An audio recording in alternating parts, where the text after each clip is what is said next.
I believe we're going to gain insight as regards to what's been going on in the northern part of Nigeria through the various speakers that will be speaking this morning or this evening in Nigeria.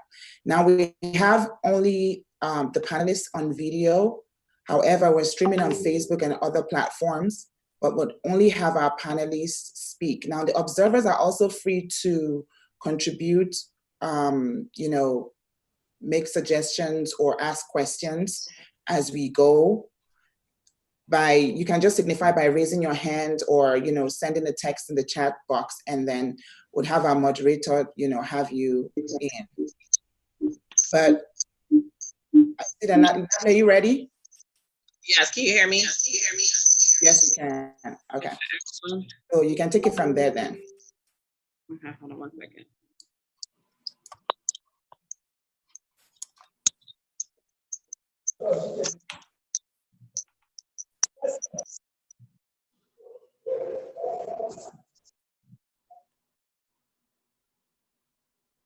All right, good morning, everyone. How are you doing?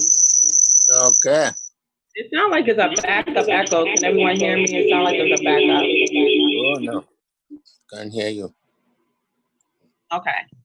Well, we guys want to welcome you all. We're just honored, and it's a privilege to have everyone to join us today because we know there's so many concerns and we want to have answers to it. So we want to take the time out to have everyone to introduce themselves. So can we start with you, Karen, and go all the way around to George?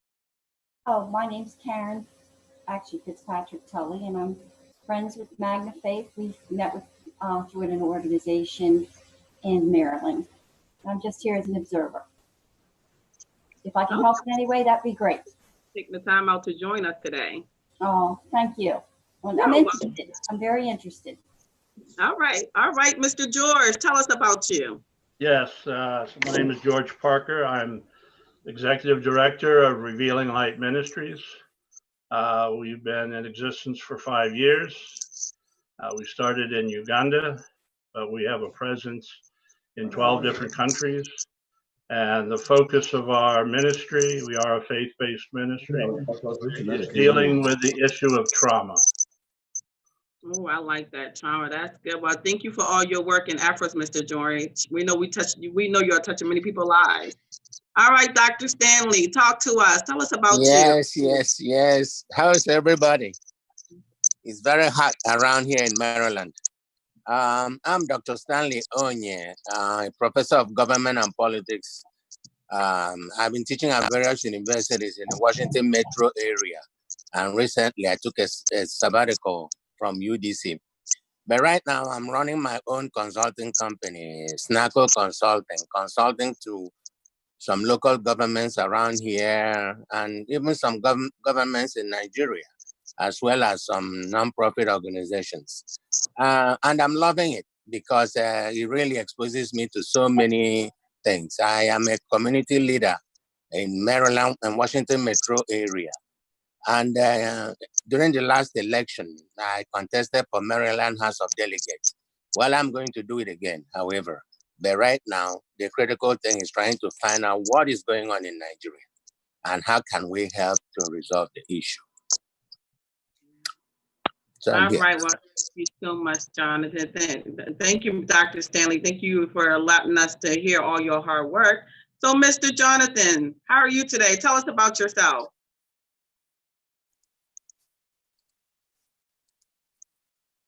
Yeah, Jonathan, I'm about to say you have to unmute yourself so we can hear you, sir. Have I unmuted myself now? Yes. Okay. I am Jonathan Asake. I'm from Nigeria. I'm right now in the city of Kaduna. I'm a former member of the Nigeria's House of Representatives. And currently I am the national president of the Southern Kaduna People's Union. Thank you. All right, thank you, Jonathan. We appreciate your work. Thank you for sharing with us. Mr. Kyle, how are you today? Tell us a little bit about yourself. Great, I'm Kyle Apps. co-founder of ICON International Committee on Nigeria, having lived in Nigeria since 2000 as a missionary, ECWA SA and missionary. I know several people, so greetings to all the people on the call, and good to see their faces and hear their voices. So it's a privilege to be here. Well, it's an honor to have you to join us today as well. All right, everyone. Are you guys ready to let everyone know our opinions and what we think about what's going on in Kaduna? Because this was about, we have to be able to make a difference and be able to be impactful and share what we believe, so that will help the people that's hearing us today. This is the way to have our voices be heard so we can help make a difference. And so let me start with our introduction. You're on War Desk News Live. War Desk News welcomes you to her Madden virtual conference. The theme is rather quizzical, posture title is the allegation that Governor El-Rufai is supporting prolonged insecurity in southern Kaduna baseline. Is this true or is this false?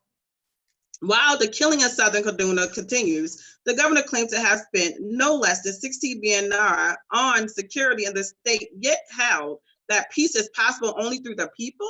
Is that possible? Our governor plays an important, vital part of that as well.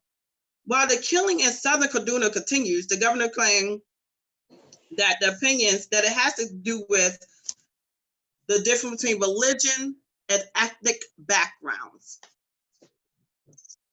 The governor's utterance and bias is not only worsening the situation, but prolonging the slaughter. Some others, especially the governor himself, always hold that the slaughter is not local to southern Kaduna alone, but a statewide problem. Is that true? What do we think about that? The governor thinks that the attention on southern Kaduna is basically because of the religious-ethnic correlation. Given to the crisis yesterday, August, the governor went on to ask emirs and chiefs to mention any village or community that has been sacked and occupied, claiming there was no such as far as he could tell. Contrary opinions are insisting the traditional institution under the governor has been terrorized into sheepish submission, especially after the killing of the Agwan Adar Raphael Mawada Galimia, who many believe has the governor's marks, given that his chiefdom was abolished. This conference aims to scrutinize the allegation that Governor El-Rufai is actually supporting prolonged insecurity in southern Kaduna. However, we want to allow our audience to decide for themselves whether the allegations are baseless or not.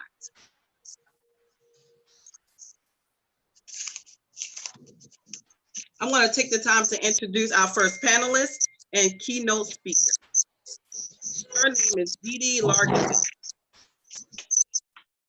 Dede is Executive Director and Funder Member. Dede Largison of Save the Persecuted Christians is working to raise awareness about the flight of at least 300 million Christians and extreme violence and injustice in countries around the world. The organization, a U.S. national coalition of nearly 200 leaders and a grassroots organization of thousands, began in February 2018 and reorganized as a formal charitable organization in December 2018. She has well-established professional associations with members of congressional delegations and current past members on both sides of the aisle. She regularly commutes and keeps in past members of Congress. She commutes to Washington, D.C. to visit with members of the U.S. Congress and key players in administration, including White House officials, appointees, and staff of the U.S. State Department and other government agencies and commissions. She is well networked with elected officials in local, state, and national offices. Great work, Dede. A Colorado native who has traveled the state extensively, studied broadcast at the University of Colorado at Boulder. She has owned and managed Wineholder Media, a public relations, communications, and political consulting company for 18 years. She is married for 27 years to Wayne Largison, editorial page editor of the Gazette in Colorado Springs. Together, they have 6 boys, 1 millennial, and 5 Generation Z. Dede serves as the art and environment coordinator for her Catholic church in Monument. All right, Dee Dee, tell us a little bit about yourself. Talk to us about what you feel as though that's going on in Kaduna.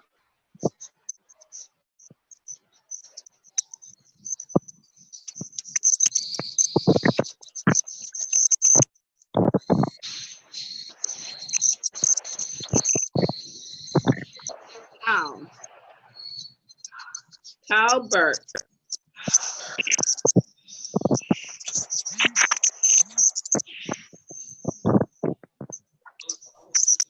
Calbert. Kyle has worked for 20 years in relief and development and community development with various agencies, food for the hungry,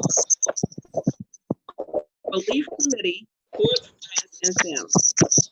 In Nigeria, he led various projects. Natalie. Widows and orphans care, income generating projects, health. Hello, Natalie. We can't hear you. I think noise is coming from your noise. You want to mute for a second so we're certain where it's coming from. Okay, so that's coming from Natalie. Yeah. So just hold. Okay. Hi, all. Okay. Hello. Hi, all. This is Dee Dee. I'm so sorry. I was having technical difficulties. Can you hear me? Yes, we can. My deepest apologies. I have been on and listening, and I thank you. I'm honored to be among my esteemed colleagues to discuss the pressing concern is the allegation that Governor Nasir El-Rufai is supporting prolonged insecurity in southern Kaduna baseless. No, it's not baseless. Governor El-Rufai is one of a cadre of politicians utterly failing to protect the lives and livelihoods of the Christian citizens of northern Nigeria and the Middle Belt. Certainly, too many innocents of all beliefs have perished in the endless bloodbath of violence that plagues Nigeria. But by far and away, the majority of those who have been slain, injured, and rendered homeless are Christian. The obviously biased Governor El-Rufai, a Muslim Fulani, has shown time and again through action and inaction his preference and protection for those who share his faith and ethnicity. I'm Dee Dee Laugesen, Executive Director of the US-based nonprofit Save the Persecuted Christians. We are a broad, transpartisan, multi-faith coalition of nearly 200 other nonprofits and faith leaders concerned that Americans don't understand the gravity of the violence facing Christians in a record number of countries around the world. Our coalition, working together since 2018, has mobilized thousands of Americans to action on behalf of those who are harmed for being Christian. And while we are primarily focused on the plight of Christians, our advocacy extends to others who are also persecuted for their faith or belief. As the US administration, from the President and Vice President to the Secretary of State and the Ambassador on International Religious Freedom have said, our God-given human rights to freedom of religion and belief is foundational to all other freedoms, those protected in our Constitution and those promoted worldwide in the Universal Declaration on Human Rights. Together, our coalition seeks to engage policymakers and officials that we might create real costs for those who marginalize, terrorize, and murder believers, that we might hold them to account for their crimes against humanity. I am not a politician, appointed official, or foreign policy expert, but as a college-educated American wife and mother, I am among the world's most influential and impactful demographic groups. I was first awakened from my peaceful ignorance to the gravity of religious-based violence in the world when ISIS swept across Iraq and Syria in a campaign to wipe Christians, Yazidis, and moderate Muslims off the map. That's how I came to be part of Save the Persecuted Christians.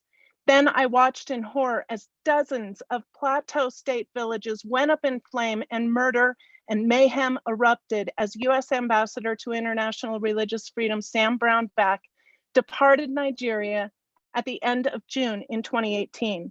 Something must be done for Nigeria, I thought, and my coalition fellows, including former Congressman Frank Wolf, agreed.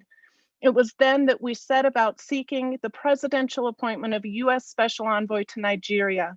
As part of that effort, I made it a priority to listen and learn from Nigerians, that I might be informed and enabled to lift my voice this side of the Atlantic. It can be hard for an American wife and mother like myself to relate to the daily terror those in southern Kaduna and elsewhere in Nigeria are living with 24 hours a day, 7 days a week. I've only just returned from a family funeral. Along the way, I thought and prayed about those in Nigeria who cannot even attend a solemn funeral without fear of being slaughtered on the way. I look at my 6 sons and I wonder, what would it be like to live with fear for their lives every single day? With recent unrest in America, that reality is closer to home than ever before. In reaching out for information, I came to know of the Adara chiefdom in Kaduna and began following their plight. I watched as violence erupted in the marketplace and 20 Adara youth were hauled off to jail, while others involved were left to roam free. I watched and read about the unsolved kidnapping and murder of the Agam Adara. Again, this case has gone unsolved, uninvestigated, and no one has been brought to book. Then I watched with dismay as violence erupted across Kaduna at the time of national and state elections in February last year, which continued unabated well into April and beyond. I brought reports to the International Religious Freedom Roundtable and alerted officials in various US agencies to the incessant and reportedly religious-based violence. It was then that I came to know members of the Adara who helped me understand on a microscopic level what is happening across the Middle Belt and northern Nigeria, and which has spread to at least 33 of Nigeria's 36 states.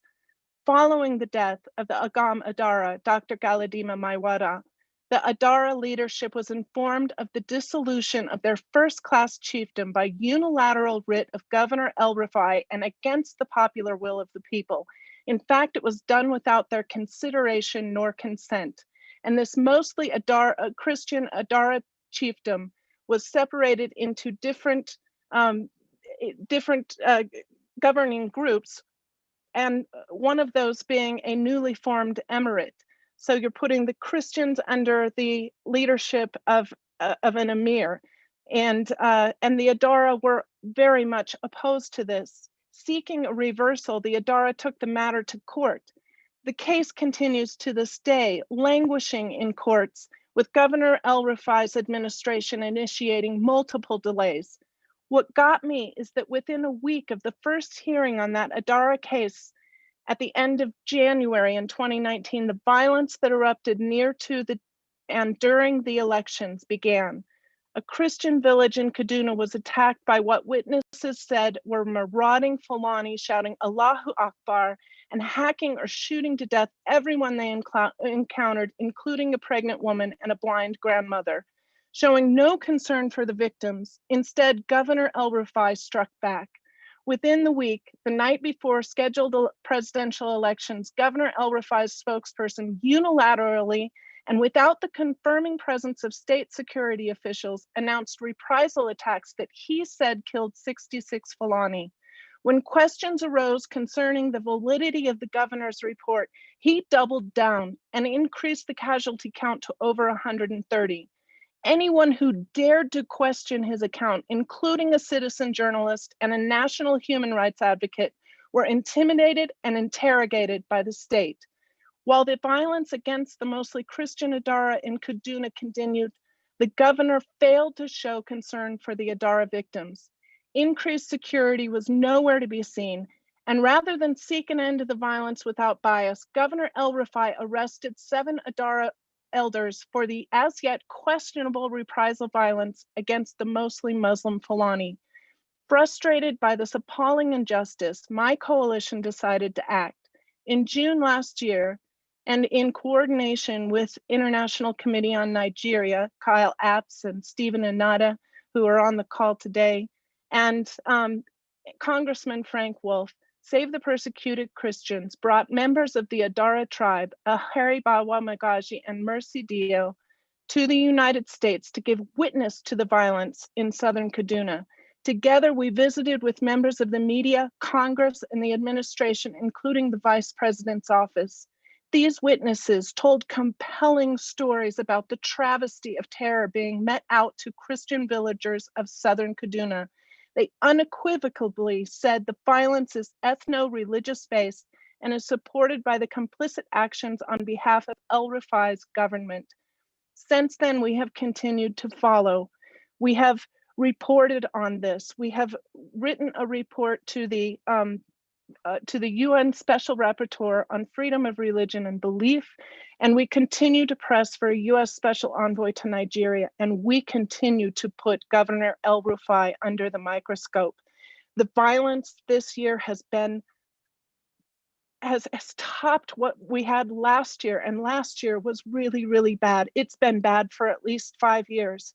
And Governor El-Rufai has, instead of putting a stop to this, increasing security, bringing people to book, investigating the violence, instead he continues to parrot a farmer herder narrative and to dismiss any religious basis to the violence that is happening. We believe that a top-down, bottom-up genocide of Christians is happening in Nigeria, and we are looking at Governor El-Rufai as one of the top players in that travesty.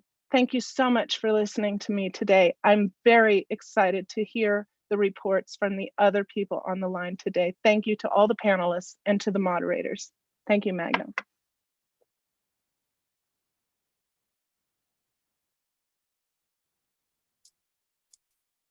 Didi, thank you for such a profound speech and an opening statement. That was amazing and very apt. We're so honored to have you on here because we, myself and people around the world, have seen the work and your passion for the people of Southern Kaduna, and and that's why we're able to contact you and bring you on this platform to continue to tell the story of the Adara people and the rest of, very many Christians who have been killed senselessly around Nigeria. Next on our program would be Kyle Epps. The reading of Kyle Epps. So Natalie, do you want to go on? Kyle Epps' bio, another Yes. advocate for the people of Nigeria. All right, so let's talk here a little bit about Kyle. Kyle has worked 20 years in belief in development and community development with various agencies. Food for the Hungry, Christian Reformed World, Relief Committees, Sports Friends, and STEM. Serving in Nigeria, he led various projects that included widows and orphan care, home generating projects, literacy, and health. Also coordinated projects for internally displaced peoples due to conflicts in 2001, 2004, and 2011 in Wukta Tokum in Jos Bokora. The past 12 years, Kyle has been serving with Sports Friends, which utilizes sports to develop communities in Nigeria, Niger, Ghana, Senegal, and Burkina Faso by partnering with indigenous institutions and local individuals. He served as consular warden for the U.S. Embassy in Nigeria, as well as various committees in Nigeria, both government and NGO, but also as a board member and panel delegate for microfinance belief and development projects. Over 20 years of experience in their international nonprofit and non-governmental organization sector, implementing programs through identifying and developing methods of serving target populations. That's an interesting bio. So Kyle, tell us a little bit about what your intake on this, what's going on in Kaduna. Great, thank you. Thank you for this opportunity. I'll just be brief. I think Didi outlined it very well. Good to hear that. As some of you know, we do a silent slaughter, silenceslaughternigeria.com as an incident tracker. And just in July alone, we've got 336 deaths. Over 100 of those deaths were in southern Kaduna alone. That's in July, 1 month. since January, over 2,450 deaths. We're already up to 2,500. That should change that. Last year alone, it was 1,750 deaths. I mean, we're not even halfway through. We're just over halfway through the year, and already we're over 2,500 deaths. So this is beyond an emergency right now. So I think as ICON has worked with groups like STPC, Didi's group, as well as with the Board Desk and other groups, and we worked with several people on this call. We're on the ground. We're just committed to the fact of raising this. We're calling it a silent slaughter. We just released our data report, Nigeria's silent slaughter, genocide in Nigeria, and we have to call it what it is. It's a genocide. If people like Governor Nasser El-Rufai can continue to push blame here and deny this and deny that, then he needs to be brought to justice in the fact of international pressure, along with local pressure. Which he seems to be turning his ears to much of what goes on. Honorable Sake here, who's raised countless times atrocities, brought in denomination leaders and church leaders to show the world what's going on. He's not even being listened to outside because El-Rufai has continued to deny it and say, "Oh, it's a long historical battle that goes on." Well, if it's a long historical battle, that should give you something to do, something to rise up and help, but he's not. So I think that now more than ever, we need a global attention towards this, these human rights, this freedom of religion and beliefs, especially specifically as it's due to attacks against Christians. So I'm just here to say that now more than ever, the international community needs to rise up, come together alongside our Nigerian brothers and sisters and stop the silent slaughter. So I appreciate this time, I appreciate this forum. Thank you. Absolutely. Thank you very much, Kyle.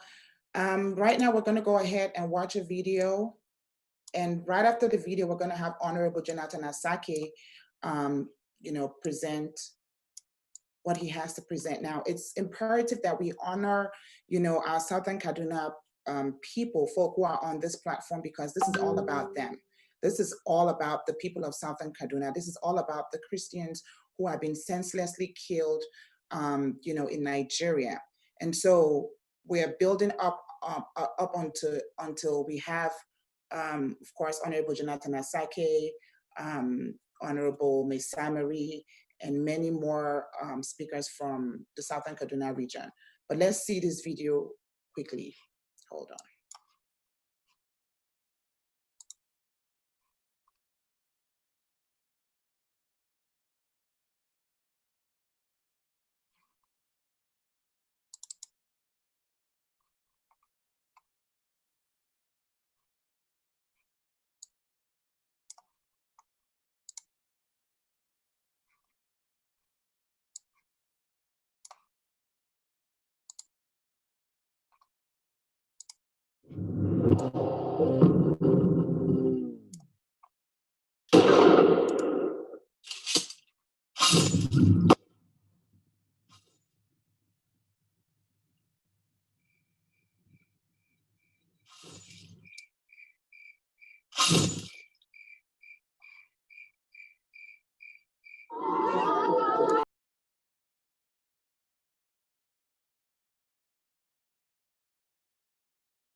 Was everyone able to see the video?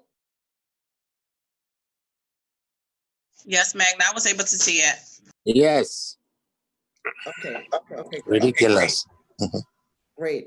So it would be nice for us to have, thoughts on that video. But before we go there, I would like for George, our director in Nigeria, Borders Nigeria, to go ahead and introduce Honorable Jonathan Asake, who will be speaking next.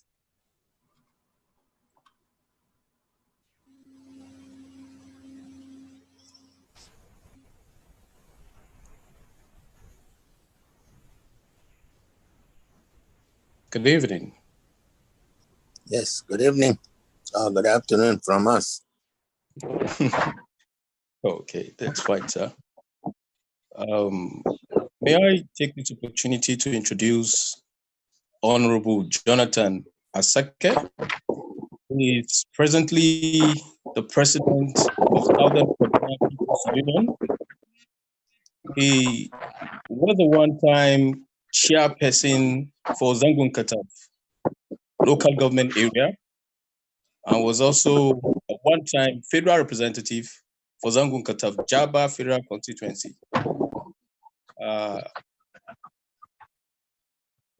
Mr. Jonathan Asake, please. I present him to you. I think he's the next person to take the stage. Thank you.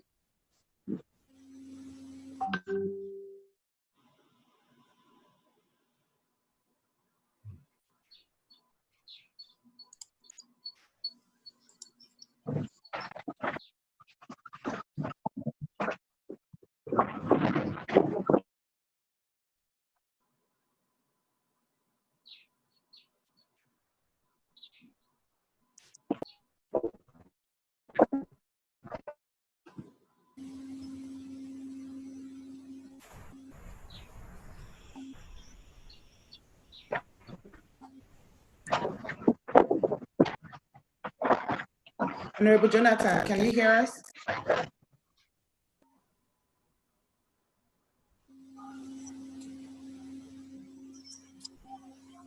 Honorable Jonathan, can you hear us?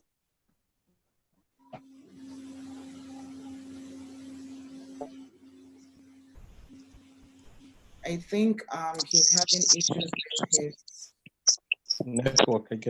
his network, I guess.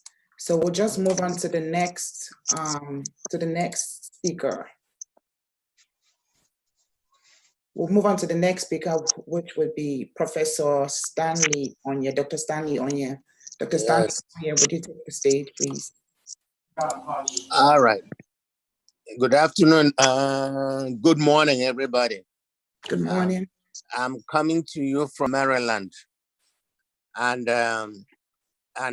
I want to also say that I'm a Nigerian that left Nigeria in 1970, but has been traveling back and forth to Nigeria over the years. I remember how beautiful Nigeria used to be, how communal Nigerian society ought to be. But going down to this particular important question, I like Magna Faith and the way that she is really approaching this. It's good to look at the governor, the person, at the center of the issue. And I'm coming to you not from eyewitness, at least the video has given us an understanding, but I'm coming to you from an educational point of view. I'm a professor by profession. I've been teaching for almost 30 years, teaching government and politics. And I am also a consultant and somebody that has run for public office in Maryland. I'm also a community leader. And most of the time our question centers, why is it that every time you open up the news magazine, anywhere, radio, what you see are gory bodies being killed, people killed, slaughtered like nothing. In other words, one of my students used to ask me, are Nigerians animals? Why is it that they have no sympathy or respect for human life? And it seems to really, really, when you think about it, concentrate around the Kaduna area, Christians, Muslims, and everything else. I went back to research about El-Rufai, only to find out that there are certain understanding of the man that probably will adequately answer the question that we are trying to address. First of all, he makes a statement that people should stop manipulating religion for political interest. He also made a statement that in every society, the elites are the ones that ought to sit down and set the tone for the structure of that society. He also went down to state, if you educate your population, you will get a demographic dividend. Furthermore, I found out that he stated, when you do nothing and allow problems to escalate, you are not a leader, you are a joke. Furthermore, he went on to say, whenever you see an insurgency, there is reason for it. Now, that is a very, very telling understanding if you want to understand the man. El-Rufai of this problem, and part of the reason why he is part of this problem, shared himself with the elites of Nigeria. And in essence, I will not be remiss if I say that he's carrying out the mandates or the thinkings of Mr. President, whom he to replace. And because he intends to replace him, he will do everything to please what the president wants him to do. One of the problems that I find is that he is not seeing this as a religious problem. He is seeing it as activities of bandits.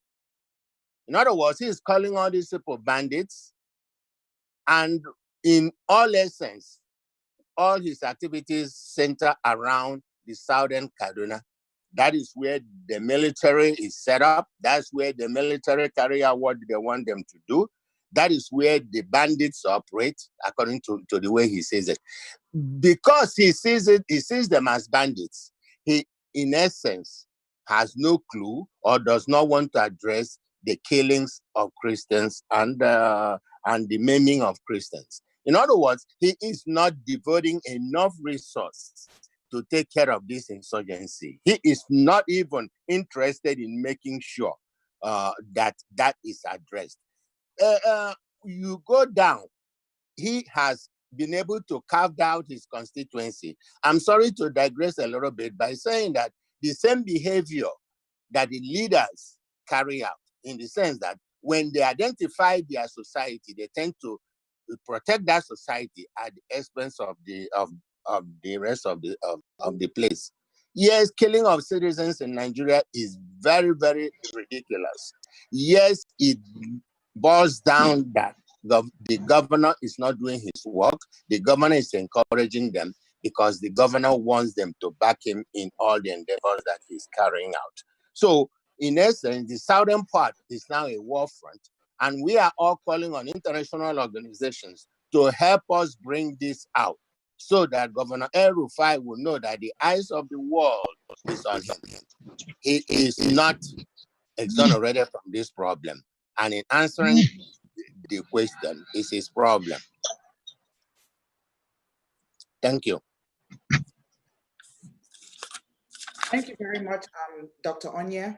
Thank you very much for shedding light on Governor El-Rufai's activities in Kaduna and how he has been complacent and non-active in ensuring that the people of Southern Kaduna are safe. Now we're going to go ahead and listen to Honorable Jonathan Asake. Can you hear us now, sir?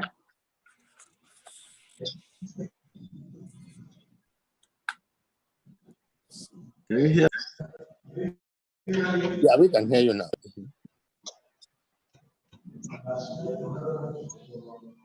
Honorable, are you able to hear us now? Yeah, I can hear you. Can you hear me? Yes, we can. Okay, thank you very much for this opportunity. I've listened to other speakers, and they actually captured everything, particularly in Adaralan, Kajuru local government. But that is just one local government out of the 12 local governments that constitute Southern Kaduna. Kaduna State as a whole consists of 23 local governments. And out of these 23 local governments, 12 are Southern Kaduna. And the Southern Kaduna people and the People's Union, the organization which I am national president, has 67 ethnic nationalities that are under this umbrella. And the story that is captured by Dede replicates in all the rest of the 11 local governments of Southern Kaduna, where invaders, Fulani herdsmen invaders, go to various communities, mostly at night or in the early morning hours, when members of the community are still in bed, and they will fire their gun. Women will come out and the men pulling their children along as they are trying to escape from danger.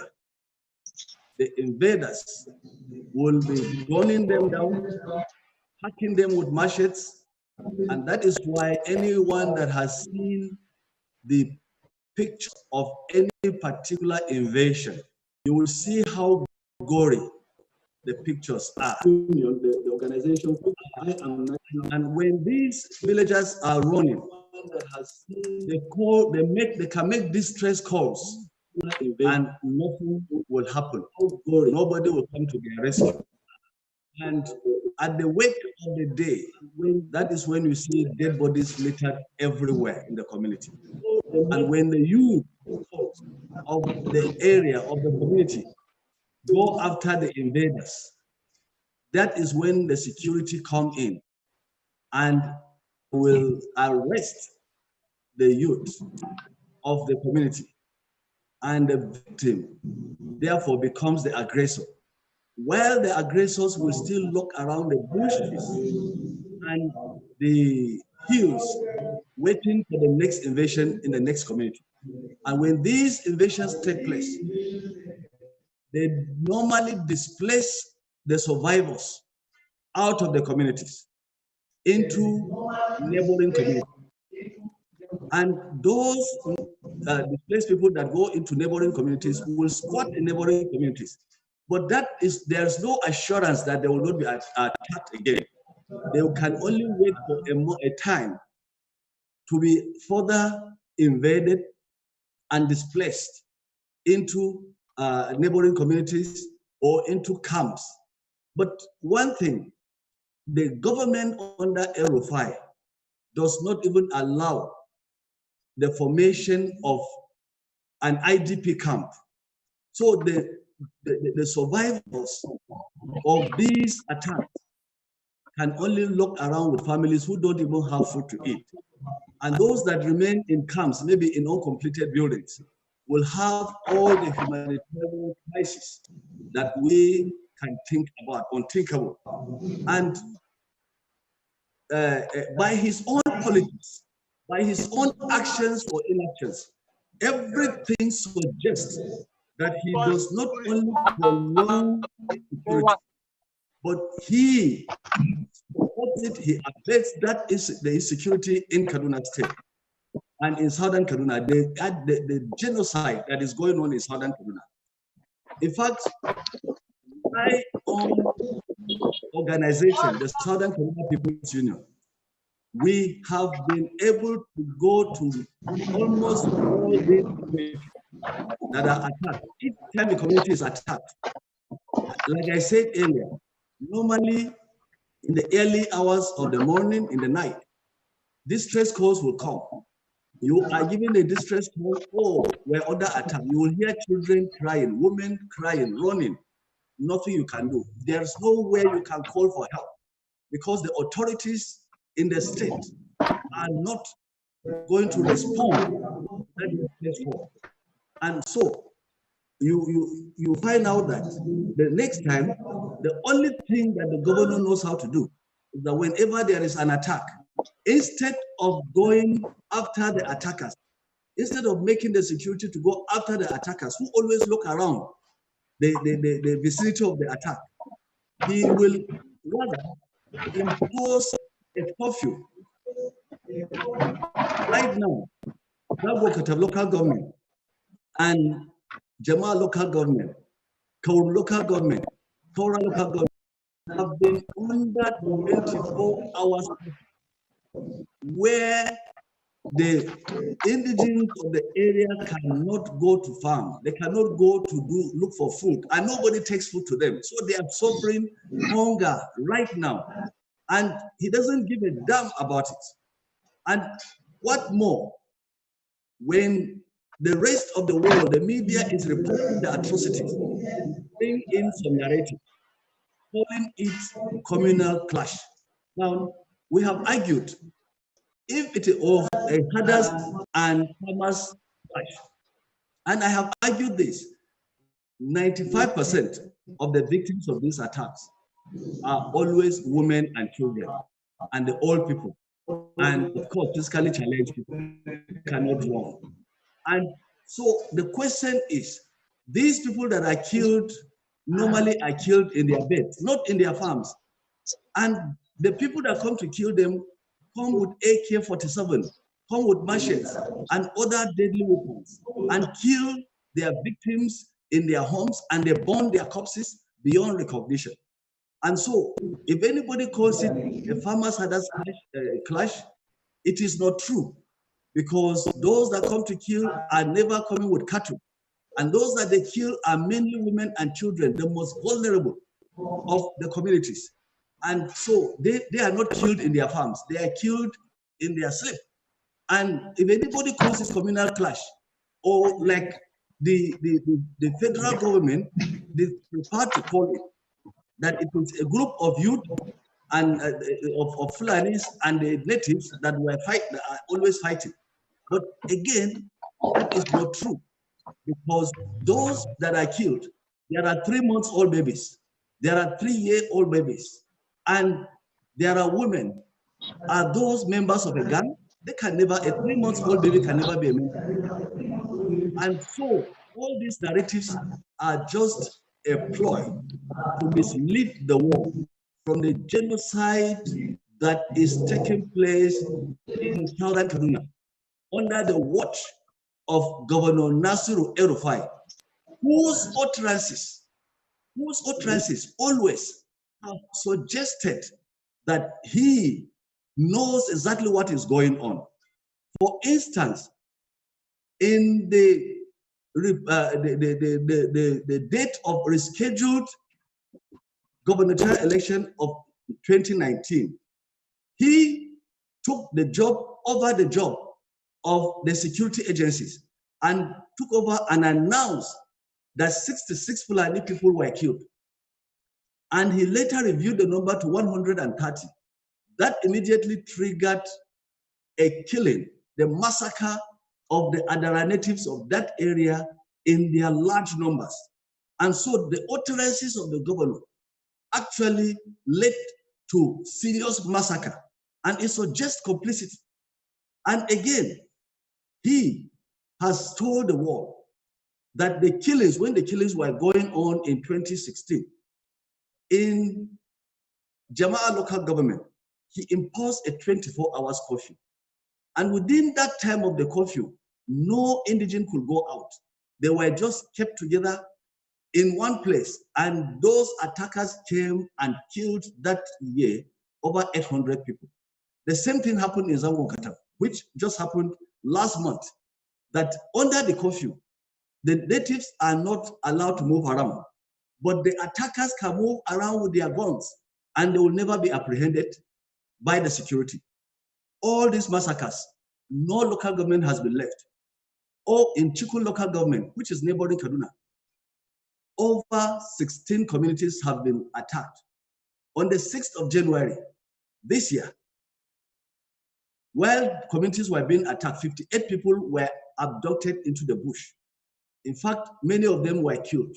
Some were rescued, and some were rescued back to their communities. But they are staying only to be further attacked because there is no protection for them. The same thing with Kajuru local government. Several communities have been attacked. And if we remember, on the 12th of May, a town called Gonarogo was attacked heavily, and 17 people were killed overnight. The next day, the attack continues for 3 days. And the attack just subsided for another 3 days. Then on the 18th of May, the attack continued in another flank of the local government, where over 15 communities were displaced. They are still in their displaced camps right now in primary schools, not in a government IDP camp. So it is only individuals and church organizations that take food and other necessities of life to the displaced people scattered all over southern Kaduna. The same story is with the rest of the local governments, like in Kaura local government, like in Kauru local government, Jamaa local government, which with the video we saw happened last month in Jamaa local government, where a group of youth were celebrating the wedding of one of their own, and the gunmen just went in and gone 19 of them. I mean, at the end of the day, 22 of them were dead.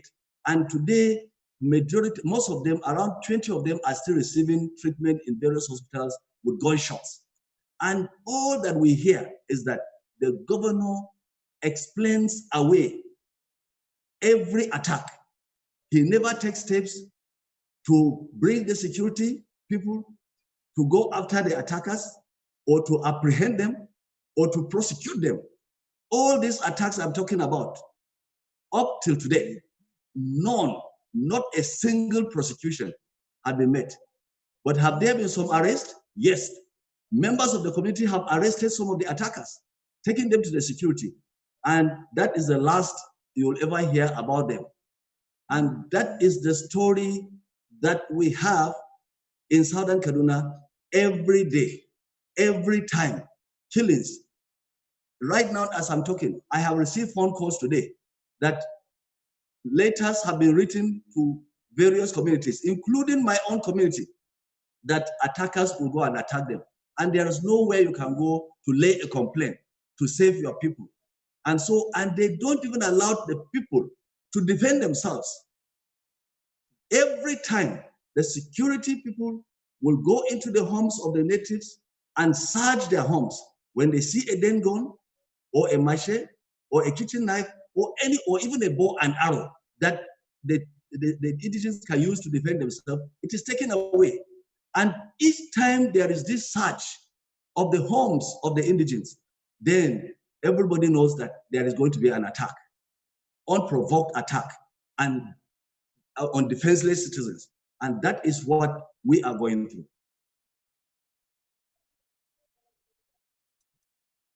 Thank you very much, Honorable. Thank you for exposing the atrocities, the evil that has become the government and administration of Governor El-Rufai. Sometimes in life, we tend to want to be politically correct. And so we try to minimize and tone down our lingua or, our speeches as it pertains to address, issues like this. But you see, the issue in Southern Kaduna, the issue in Kaduna and all of the other, Northeastern, Northwestern, Middle Belt regions in Nigeria have undergone endless torture and persecution to the point where it has become unusual that Christians around the world, it has become uncomfortable and distasteful that Christians around the world, human rights activists, advocates, the international community has turned a blind eye on what's happening in South and of course in the rest, northeastern, northwestern, middle belt regions of Nigeria. I am super honored that we have very brave people like yourself, Honorable Jonathan. We have brave men like, of course, Mr. Dio Mesamari, and many other citizens who have, against all odds, put themselves out there to, speak and amplify the voices of, the very many slain Christians and indigents of Southern Kaduna. We're going to go ahead and hear from another person, another great speaker, another great indigent of Southern Kaduna. Now we'll have Mr. Dio Mesamari, Mr. Dio Awemi Mesamari. Go ahead to speak, but I would like for Judge to give us, or Alheri better still, to announce or tell us a little bit about Mr. Dio Mesamari from your own perspective. Alheri.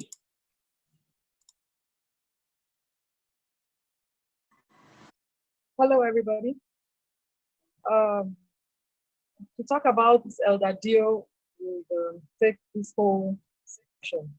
He has been a source of hope for Adara and Southern Kaduna at large, because he's been through a lot, and any other person would have just thrown in the towel and said, look, I'm tired, I'm not the only Southern Kaduna person. He has been to prison, he has been blackmailed, threatened, his family has been kidnapped from their own home. I mean, he has lived and seen everything there is to see in this whole crisis, and he's still being tagged a bad person. We're told of meetings that people up there will have, and he will specifically be named as the troublemakers in Southern Kaduna. And that's one thing that is really, really saddening with everything that is happening. How the victims in crying out always become the terrors in quotes. And I think Elder Mesamari has done great, and even doing better now as the Vice President of SOCAPU. They're doing a lot. Him and Honorable Asake are just great. Like, without them standing firm and talking for the Southern Kaduna people, things would have been worse than they are. Imagine the lies being told now. Imagine if SOCAPU wasn't there to be steadfast in what the truth is, and not the narrative that is trying to be thrown around. So he has been personally to me, and I know to a lot of people in Southern Kaduna, Elder Mesamari is an asset to all of them. Thank you very much, Alheri. So I would have Elder Mesamari go ahead to present his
Is Elder May Samari on now? Doug, can you go ahead? Hello? Doug, can you go ahead and make and do your presentation? Okay. Hello, everybody. I'm Doug Burton. I'm reporting from Greenbelt, Maryland. Can you hear my voice okay? Okay. Have I been introduced, Magna Faith? Yes, you have been introduced and we're waiting on you. Okay.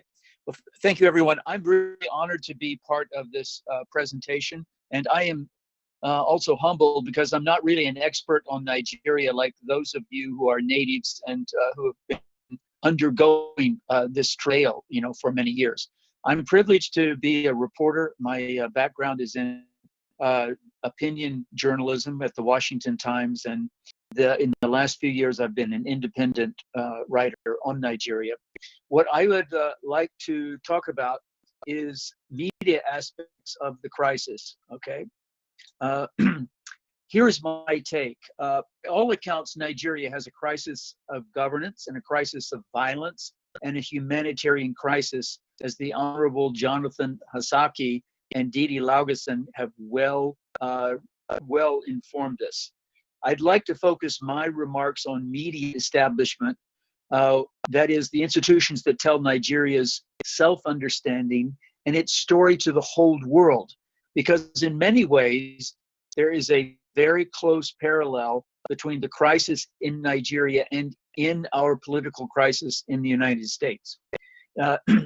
So in this respect, there's a similarity between these two countries, which I think is obvious, yet it's rarely remarked by Nigerians themselves. Now, just for the moment, consider the parallels between the United States and Nigeria. Both are superpowers in their own ways. Nigeria is the most populous nation in Africa. It has a diaspora of about 1 million people in the United States, according to Mike. And it has the potential and resources to be one of the great powers in the world. Of Nigeria, a nation of 205 million people, currently on the dashboard of news organizations around the world due to yesterday's catastrophic explosion. Now, Lebanon has a population of only 4 million, and it has about 500,000 diasporas in the United States. But yesterday's explosion is now called, probably rightly, Hiroshima. It was horrific. It killed more than 100 people, injured more than 4,000. The damage to the port and the city portends a food crisis and international emergency situation that will indeed get substantial news coverage for months, even during this election period in the United States. But by contrast, Nigeria has had a genocidal civil war for more than 10 years. And in terms of loss of life, as Kyle has pointed out, it's the equivalent of 100 Hiroshimas. It has been horrific too, and yet not reported as such by prestige media in the United States. According to the just released statistical summary, Silent Slaughter, produced by International Committee on Nigeria, the loss of life caused by two related Islamic insurgencies during the last 20 years has brought 62,000 innocent deaths. These are deaths, preventable deaths of innocent people. The majority of the victims, as Jonathan Asaki has pointed out, are Christian farmers, but thousands of Muslim Nigerians as well. Just in the last 7 months, as pointed out by Kyle, more than 1,700 people have been hacked to death by Fulani militias. That's 17 Hiroshimas. Now, how often during the last year have we heard about this crisis? Have we heard news about what's happening in Nigeria? Okay, not that much. And so I'd like to deal with why that is and what we can do about it. Okay, both superpowers, they have a political class, which includes wealthy owners of TV stations and newspapers. Just as in the United States, Nigeria's political class controls the academia, trade, and media, regardless of which party is in power. The Nigerians are very extremely savvy about media and modern communications, and that includes Governor El-Rufai. The government has bribed and pressured Nigeria's main media houses to collaborate in projecting a false narrative about the insurrection in the northeast part of the country and where it is most severe, the middle belt, especially in Kaduna. Even the path-breaking Sahara reporters founded by Mr. Sawori, Omowele Sawori, it itself has been compromised by the government when Mr. Sawori became controlled by the current president 5 years ago. The ongoing atrocities don't get reported at all, or they get underreported. Nigerians in the war zones of Kaduna and Plateau State have told me that after massacres of more than a dozen people in remote villages, as Jonathan Asaki mentioned, village leaders often have to bribe reporters to do stories about the atrocities. The ethnic cleansing of states is so widespread and common that even though it's horrific, it is hardly news. The deaths are not caused by mushroom orange smoke like in Beirut yesterday, but the grisly deaths are in remote rural areas that are professional reporting tribes, Lagos and Abuja. It is expensive and dangerous for reporters to visit the scenes of village massacres. The police, military, and governing authorities are well aware of it. Governor Rufai is well aware of it, and he has compromised the media in Kaduna. They allow jihadist militias to ravage farming villages every month to operate with impunity. The authorities know that Western media won't hear about it, and if they do, they will seek trustworthy authorities such as the United States Embassy to explain it to them. This is where the false narrative comes in. Most of the professional media, those with academic credentials, and the U.S. Embassy itself are saying that this conflict is a conflict of farmers versus herders. Of course, as the Honorable Jonathan Asaki pointed out, this is a canard. It is obviously not true to the Nigerians themselves, and yet it is promoted and it is established by the U.S. Ambassador, Mary Beth Leonard herself, who last year told a gathering of NGO staffers in Washington that the United States is good at, and I quote, at managing range wars. That's her view of it. It sums up how Ambassador Leonard sees the cause of 19,000 deaths of people in the Middle Belt by Fulani jihadists. According to hundreds of eyewitness reports, the killers attack in well-organized units of 200 or more men carrying sophisticated assault rifles and wearing military fatigue uniforms. Although I have never been to Nigeria, I work closely with reporters on the ground in Kaduna and in Plateau State. And my on-the-ground reporters are the sources for the stories I've done in many journals. Governor El-Rufai is among the most adept at giving a Orwellian explanation of what is at work in Kaduna and in other states. He says it's a conflict, it's a communal conflict, or it's conflict between herders, and it's a conflict. As Jonathan has said, nothing could be further from the truth. It is obviously not a balanced conflict between warring parties with equal power and arms. It's exactly the opposite of that. The same kind of false narrative is being presented in the United States at this very moment, and it has been for years. The U.S.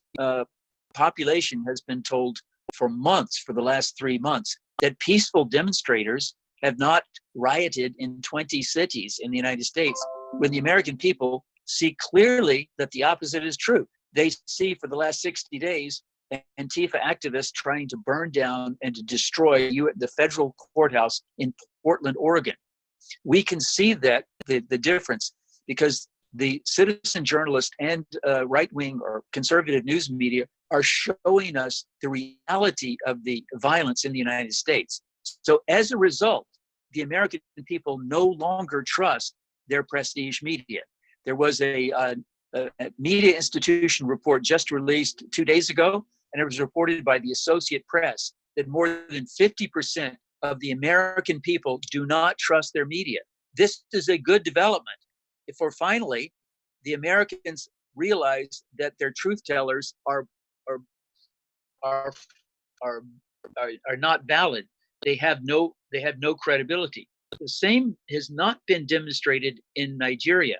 So we're dealing with a false narrative that is being promulgated by Nigerian media itself. Let me explain what I'm talking about.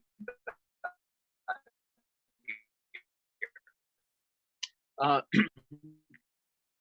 the cautionary language in Nigeria is like this.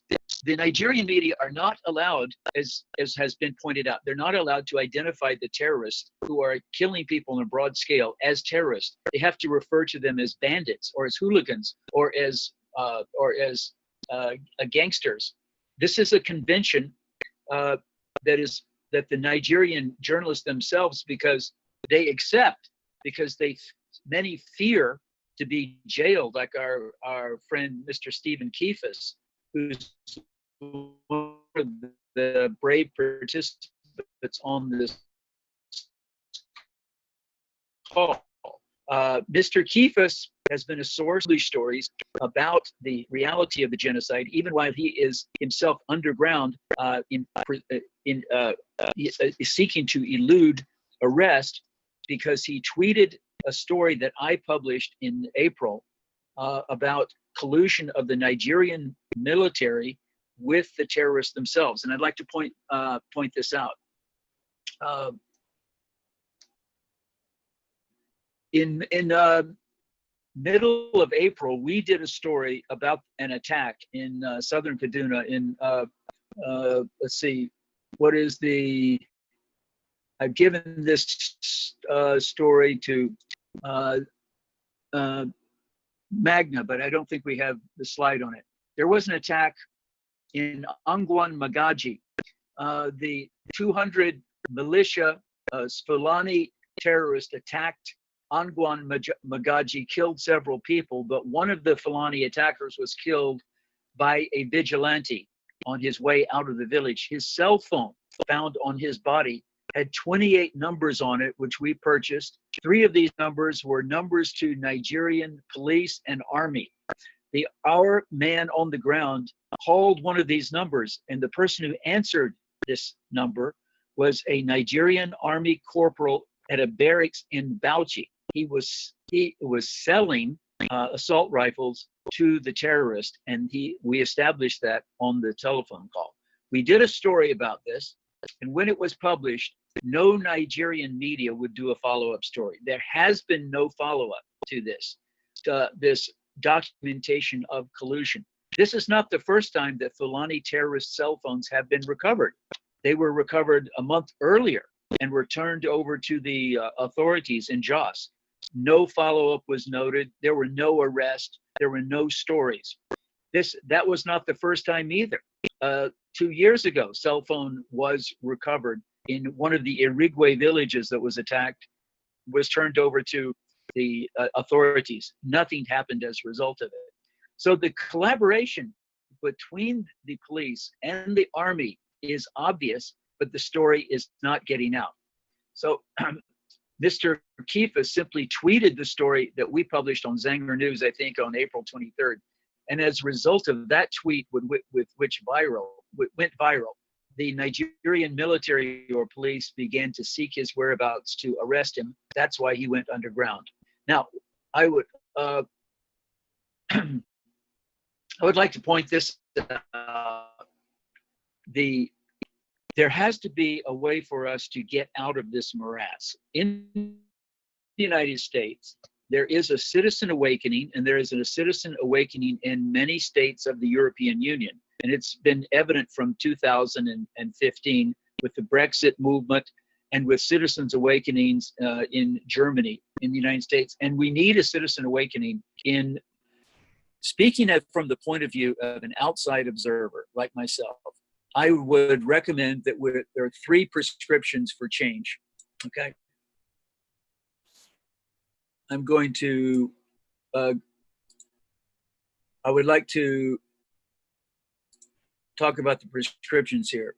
Number 1, solutions, sound and effective alarm to the West. The United States and the European Union can send effective support if there can be a unified call to Nigerian expatriates in the West, and this false narrative can be exposed and challenged. There is abundant evidence that Governor El-Rufai is a collaborator with the Fulani militias. He is actually facilitating what is happening, as Jonathan Asaki has said. This story has to get out to a larger public.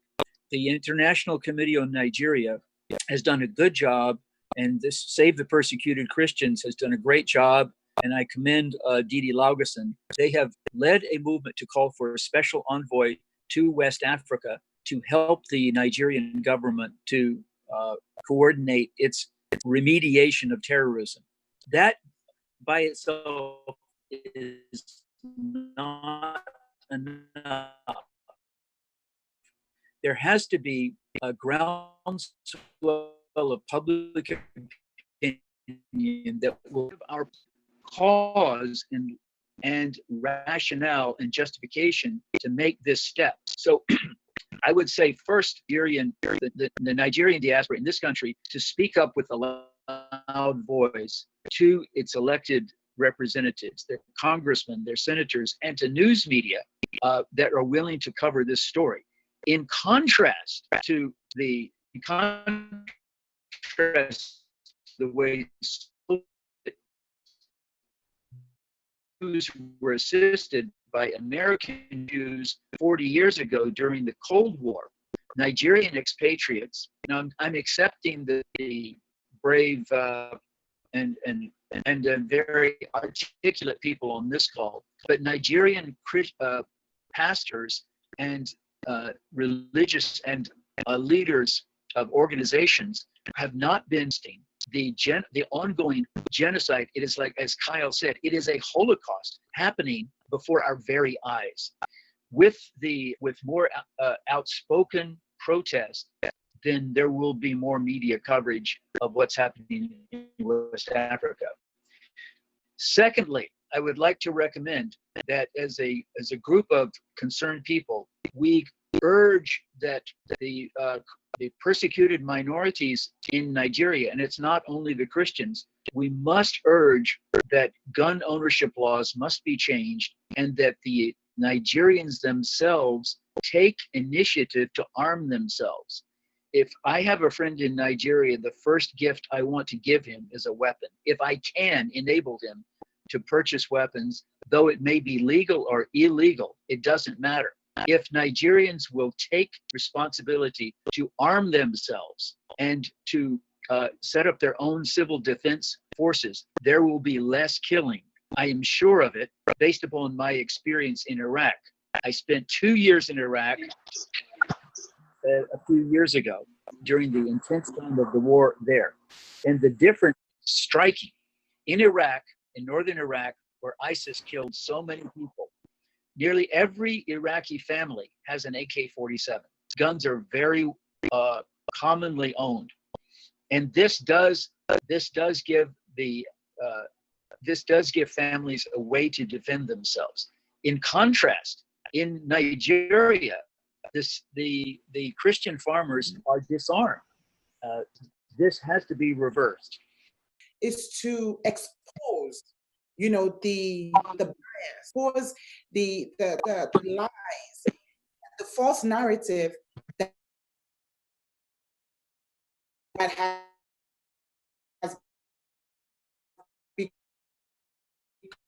become the Nigerian, Southern Kaduna, to kind of like alter the stories, from the indigenes of Southern Kaduna and other areas, Middle Belt, and the Northeastern. We understand that mainstream media have purposely refused, mainstream media in Nigeria especially, have purposely refused to tell the story of the civilians, the innocent Christians that have been killed senselessly in the northern part of Nigeria. They have refused to amplify the voice of the children and the very many women that have been slain, that have been slaughtered and butchered like lambs in Nigeria. Mainstream media have cowered. They have folded and buckled, before the knees or before the government and the administration of Buhari and El-Rufai.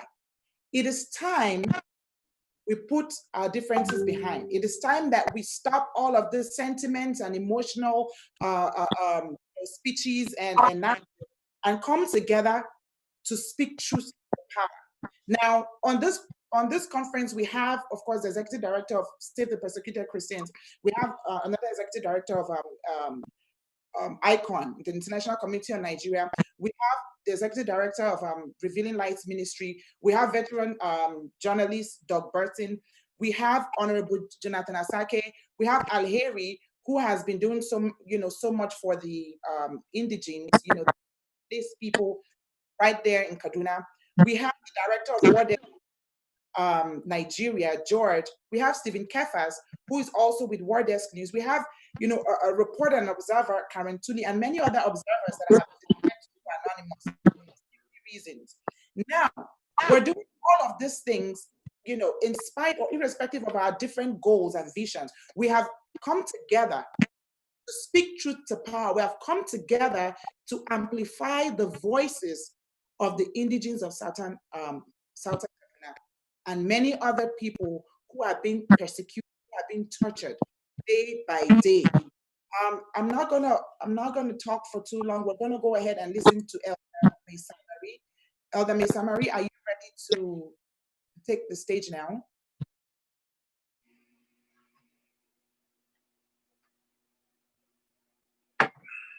Is Elder Maisamari on? I thought I saw him a minute ago. If he's not on, then we can have Stephen Kefas. Okay. Thank you very much. Can you hear me? Yes. Good evening, everybody. My name is Stephen Kefas, a one-time political prisoner in Kaduna State. Presently, I'm on exile, internal exile, because the atmosphere is not conducive for me. Like everybody here has spoken, I want to re-echo what Mr. Doug Burton said. The media in Nigeria somehow is complicit of the atrocity going on in southern Kaduna, the Middle Belt, and in some part of the country. There's an example I want to share here. In 2017, a community was attacked in Kinkogi, in Jemaya local government, and a popular Nigerian TV station came out and said that 2 houses were burnt and 3 persons were killed. I traveled from my base in Port Harcourt. I went to that community and I counted 157 houses. And they showed me a mass grave where over 40 persons were buried. And I was like, wow, so what happened? Why is this TV station reporting a different thing? So that is the conspiracy. And the social media, that is the only tool we can use to help tell the world what is really happening here, is being muzzled. Like, people have been arrested, people have been sent to jail for using the social media. So it is a helpless situation. But I think the international community and Nigerians in the diaspora have a role to play, and the role is to create massive awareness and also draw the attention of the international community. I wrote an article some days ago. I said, if possible, sanctions should be imposed on the Nigerian government because they are not doing anything and they seem not to be ready to do anything to stop the killings. There's something that is going on right now in Kaduna State where the governor is challenging people to point out communities that have been occupied. We have the list of communities that have been occupied by these mercenaries coming to kill people in Kaduna local government. We have over 20 communities that have been occupied as we speak right now. So it is a fact that there are communities. And what do you mean by communities being occupied? If the villagers cannot safely return back to their ancestral land for fear of gunmen that have taken over the land, it means those communities are under occupation. So I don't know what the governor means by asking that the public should point out communities that have been occupied. He said something that is critical here. He said that he challenged the traditional rulers to point communities that are under occupation. Unfortunately, the Adara people do not have a traditional ruler anymore. He has been assassinated, he was kidnapped and murdered. So I see that question as a rhetorical question that may not really get answers, but we have all the evidences that communities have been occupied. Then also, why I think that the government of Nigeria is either not sincere. We all understand that Nigeria has issues with network. So can Hello, can you hear me now? Hello? Yes, I can hear you. Okay, good. Okay, good. And also, just like me, there are many others who have either lost their sources of livelihood or are on the run for simply speaking against this killing, for simply creating awareness about this pogrom going on in southern Kaduna. I spent 162 days in prison for simply creating awareness about these killings. So that is the situation here, and we live in fear. Our social medias are being monitored, they are being censored. You have people calling to threaten you. You can no longer go out at night. You can't even go to public places because your life is at risk. But then I said to myself, if my life will go for me to create awareness to save thousands of my people, then it is worth it. And that is what I've decided to do, no matter the consequences that comes with it. So that's the situation here. We have IDPs, we have people being killed, and even as we speak today, another community may be attacked tonight. And you have a situation where, like Honorable Asake said, the security agency, sometimes they are stationed few meters away from communities that have been attacked. And the question is, are they not hearing the gunshots? I've never handled an AK-47, but I know it's loud enough to draw attention, even somebody that is kilometers away from where it's being shot. So why are the securities not coming in? And there is a misinformation, because before the securities are being deployed, the government tell them that they are going to quell a crisis between this ethnic group and this ethnic group. So when they get there, because they've been misinformed ab initio, when they get to these communities, when these attackers come in, they are terrorists with better firepower. So the security become overwhelmed because one, they've been misinformed ab initio, even before they mobilize to this community. So the international community must come in. We are helpless. We don't have faith in our security. We've had instances in Bakin Kogi. I went there and the villagers told me that during the attack, the security gathered themselves, entered their armored vehicle and locked themselves up while the villagers were being massacred. It happened in southern Kaduna. We have all this record. So we have lost faith on the security, and we don't think that the federal government of Nigeria is ready to stop the killing. Going by the narrative they are peddling, that these killings are political killings and revenge killings. And the question is, why should the government be making excuses for killings instead of stopping the killings? The Nigerian government is now the journalists. They are now the one informing the world why the killings are going on, instead of their responsibility of stopping the killings. So that is the situation in Nigeria today. It is sickening, it is disheartening, and we don't know if there's any sign of an end. And that is why we are calling on the international community to please, because the Nigerian government listening to the international community, please, if it is to impose sanctions, certain sanctions on the government, I think that will help them to put a stop to the killing.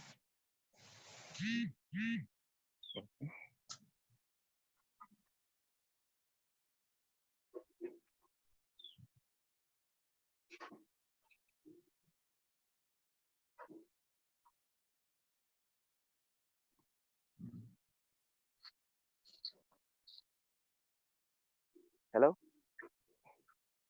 Yes. Thank you. Thank you for sharing those powerful words. I know I was looking up something on and researching. It was something on YouTube that I seen about Al-Rufai, Governor Al-Rufai, that he basically went to say that within the 6 months there have not been any crime in southern Kaduna, and saying that he don't understand why Christian and Muslims just can't get along because they serve in the same God, and saying that he is for everyone to come together, that he did some outreach to go talk to some community leaders to try to bridge the gap. And since that he have not had any type of killings within the 6 months. Can you please fill us in on about that? Because I don't believe it to be true. So what do you have to say about that? That is not true. That is not true. What we have in Kaduna State is a government that will gather traditional rulers and take photographs, beautiful photographs. You fading out a little. I can't hear you too much. You're fading out a little. Will you repeat that? Yes. Yes. Now we have a government that will gather all the traditional rulers and the security agent and take beautiful photographs and post on the media that, look, we have brokered peace. Now, there's something that keeps happening in Kaduna. after every peace meeting or reconciliation meeting or dialogue meeting, there's always an attack the next day or few hours, sometimes even during the meeting. The last time the governor had such means, few hours after the meeting, a community was attacked. And for someone like me, I am asking, who are you dialoguing with? The terrorists are in the forest. You know where they are. You keep calling local indigenous people and local Fulani people to come and dialogue. What are they dialoguing for when the terrorists are still at large? So it is not true. They've always been pocket of attack. The Nigerian media has not been reporting this attack. And some of us that would have been reporting this attack frequently are under threat. So sometimes we have to run to places where there are no network, so we can't even share what is happening. So it's not true. There's never been a time for 6 months where there's no killings in Kaduna. It's not true. Well, thank you for elaborating on that, because I definitely was just, I said, let me, educate myself too and just see, have there been still more killings? Have there been slaughters? I just feel as though the same thing that going on over there in Southern Kaduna is the same thing that we face here in America, in the United States with our people here. And one thing that I was trying to teach you when I come across and what I see when you said our people fled from Nigeria. A lot of people come here from Nigeria. My heart feels for them because they's like, Natalie, you don't know the government. It's over there so crooked that one person wanted to kill me because I'm a Christian. Because I turned my ways from being a Muslim, they trying to say that I betrayed the family bloodline. So even the family turned against them and trying to kill them. So, it's really interesting. I believe that from both sides it's bridging the gap because there's always a root cause analysis. And once even the people here in the United States understand they are connected to that because our people have been enslaved, so everything goes hand in hand. So I just thank you guys for even sharing and being a voice to speak up because it needs to be heard. We have to be those warriors that's on the battlefield to fight for what's right. If you're going to die for something, die for what's right. If you don't stand for something, you will fall for anything. So, you know what? It's been an honor to have each panelist on here today. I really appreciate you guys speaking out the works that you're doing that has not been on bad soil, and you will see the fruit of your labor. So if anyone don't have anything else to say, we're just going to continue to move forward. We're just going to end this discussion. I know Magna having slight difficulties on her phone, on her network. So, but if anyone have anything left to say with closing marks, let me know before we end this webinar.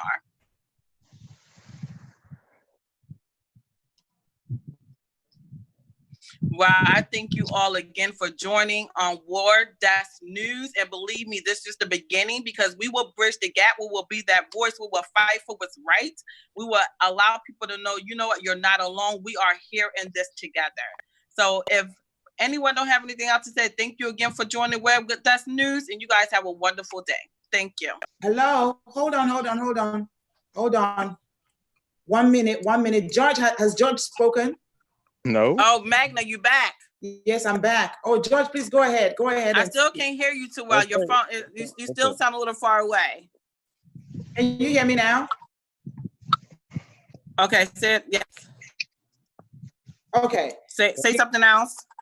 Has George spoken? No, I haven't spoken. Not yet. Both judges. Oh my God. No, we're not done. I thought. Listen. Magna comes to the rescue. Thank you. Right. Yeah, I'm so sorry. I had a technical glitch and my. Oh, that's okay. That's okay.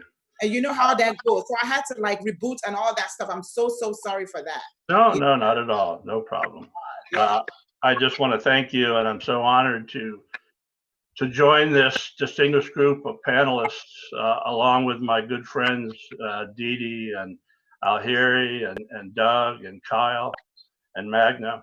And so we've been talking about the conflict in Nigeria, and we're going to take the conversation down a different road. And we're going to talk about what the conflict is doing to the people in Nigeria. And we're going to talk about the issue of trauma. And when you talk about trauma, you'll talk a lot about root issues. And I just want to start the conversation of going to the very, very, very root of this whole issue. And it's found in the Bible, and I just quickly want to read this. Ephesians 6:12 says, "For our struggle is not against flesh and blood, but against the rulers, against the authorities, against the powers of this dark world, and against the spiritual forces of evil in the heavenly realms." So we're going to start there, but before we go any further, there's two definitions that we need to come into agreement with, because when I talk about trauma, when I say the word trauma through the rest of the conversation, what I'm talking about is any event that causes the wounding of the human soul. That is the definition today for trauma. Any event causing the wounding of a human soul.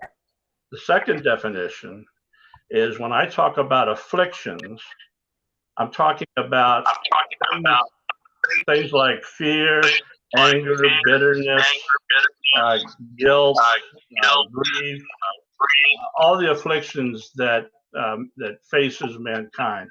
I'm not talking about feelings. I'm not talking about emotions. So let's get on the same page with those two definitions. So whenever an event happens that wounds a soul, that event could be any kind of violence, any kind of loss of life, terrorism, being put in jail, dysfunctional family life, child abuse. There's so many things that will wound your soul. And when someone's soul is wounded, it provides fertile soil for the receiving of these afflictions. These are like seeds that are sown into the ground. When you have a wound, these seeds of fear, of angerness, of bitterness, rejection, all of these seeds are sown into the wound, and the seeds, they take root, they germinate, they start to mature. Once they mature, they begin to produce fruit, and bad fruit. And so the more severe the event, the deeper the wound. The deeper the wound, the deeper the seed is sown, and the more difficult it is to help that person or that people group to recover from the trauma that they have received. So the violence that is going on in Nigeria, the highest form of trauma that a human can experience is the loss of life, murder. The shedding of blood is the highest level of trauma.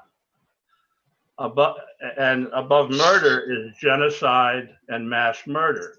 So genocide and mass murder is the highest level of trauma that humanity can face. And that's what's happening in Nigeria. So the level of trauma that is put on the people of Nigeria is at the very highest level. And when more minor trauma events happen, we like to say that those seeds are watered by tears. But when things like genocide, mass murder, those seeds are watered by blood.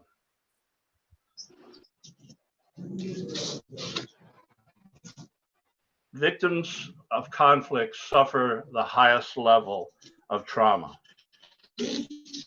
And the highest, and the affliction that is the most prevalent is fear. Fear can disable a person. Fear can disable a whole nation. Trauma occurs in the soul of a person, but it can also occur in the soul of a nation. The soul of a nation is not like the soul of a person, but the cumulative souls of a nation and their culture and everything in that nation, that is the soul of the nation. And genocide and mass murder and this violence, it can wound the soul of a nation. And I learned this when I lived in Rwanda for 2 years. 1 million people killed in 90 days. And what I learned in 2 years is that even though I was there 20 years after the war, the people were still suffering from the trauma of what happened. You had to scratch the surface a little bit, but you didn't have to scratch very hard before those emotions, those afflictions would pour out. And not only the adults, but the children born after 1994, they were affected by what happened during the war. So this is my concern for the people of Nigeria, is that trauma is the most destructive force to humanity. And once the conflict stops, the trauma just begins. I like to use the example when I talk about trauma on a nation. I use the example of a wet blanket. And so this trauma that covers Nigeria, and it covers like a wet blanket. When you look at a wet blanket is very heavy. So it keeps the people in Nigeria pushed down under the oppression of the trauma that's going on in their nation. It's also very dark under a wet blanket. And so people, in the darkness, there's no truth.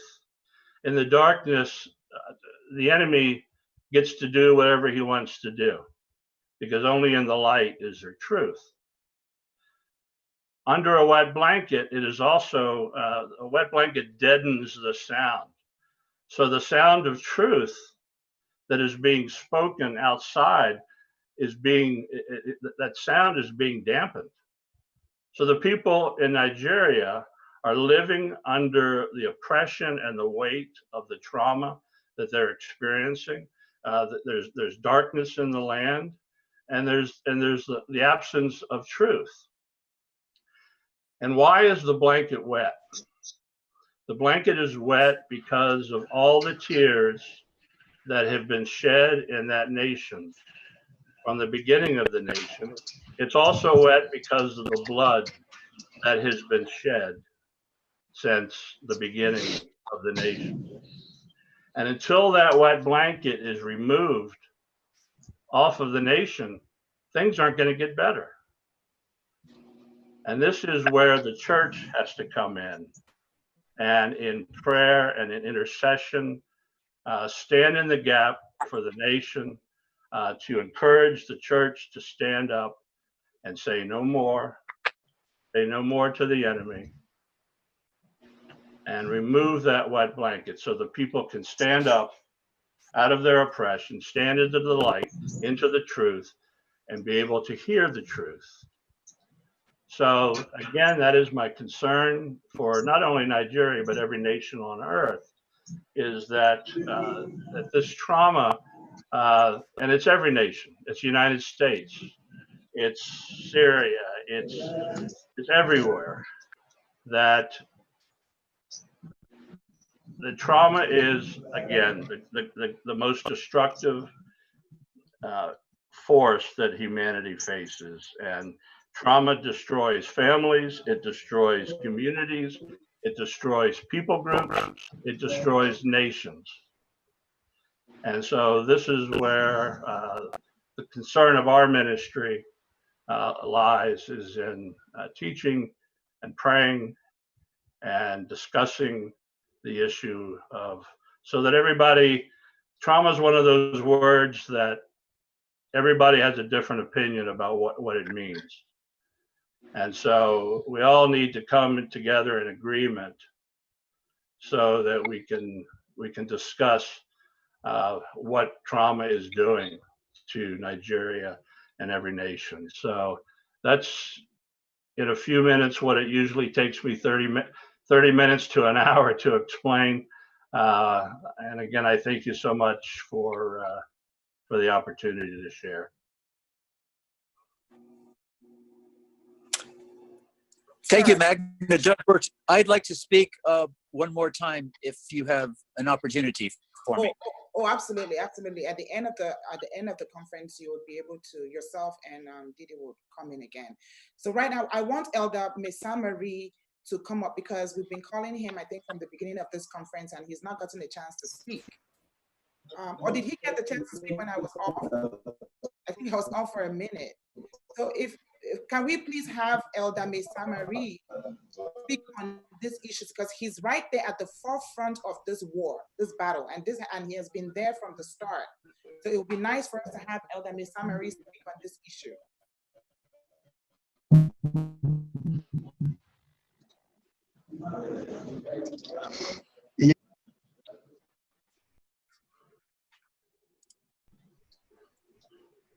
Hello.